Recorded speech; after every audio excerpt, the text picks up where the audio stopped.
அந்த இடத்துல இருந்து அந்த ஹோட்டலில் சாப்பிட்றதுக்காக நிறுத்துவாங்க, பரோட்டாலாம் விற்குவாங்க. எல்லாரும் பார்த்து நான் பஸ்ஸில் ஏறி உட்கார்றப்ப பார்த்தா பூரா பேர் சாஞ்சு படுத்துருக்காங்க. எனக்கு மட்டும் இந்த சேர் நேராக இருக்குது. என்னடா அது நேராக இருக்குது, நானும் எல்லா பக்கமும் கையை நீட்டி பார்க்குறேன். வெக்கமாக வேற இருக்குது. ஏன்னா பஸ்ஸில் ஏறிட்டோம், பக்கத்தில் கால்ட்ட அந்த லீவர் எங்கேயா இருக்குது, நீ மட்டும் இப்படியா சாஞ்சு படுத்து கிடக்கிற, அதே டிக்கெட் தானே நானும் கொடுத்தேன், என்னால் எப்படி இதில் சாஞ்சு படுக்க முடியலன்னு கேட்க கூச்சம். நமக்கு இருக்கக்கூடிய முதல் முக்கியமான விஷயம் தான் கேட்க கூச்சம். எல்லாம் பண்ணி பூரா பேரும் தூங்கிட்டான். விக்கிரவாண்டி வர்றதுக்கே 4-5 மணி நேரம் ஆகிப்போச்சு. 5-6 அப்போலாம் அவ்வளோ நேரம் ஆகும்.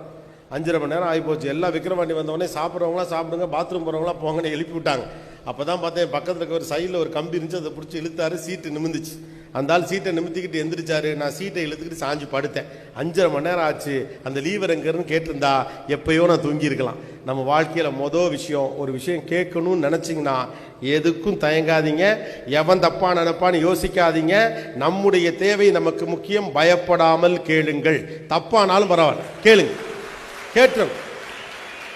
நீங்கள் ஒரு விஷயம் கேட்டு கூட கிடைக்காம போகட்டும், பிரச்சனை இல்லை. ஆனால் கேட்காம கிடைக்காம போகிறதுக்கு, கேட்டு கிடைக்காம போனால் எப்படி கேட்கறதுனா நீங்கள் தெரிஞ்சு வச்சுக்கலாம்.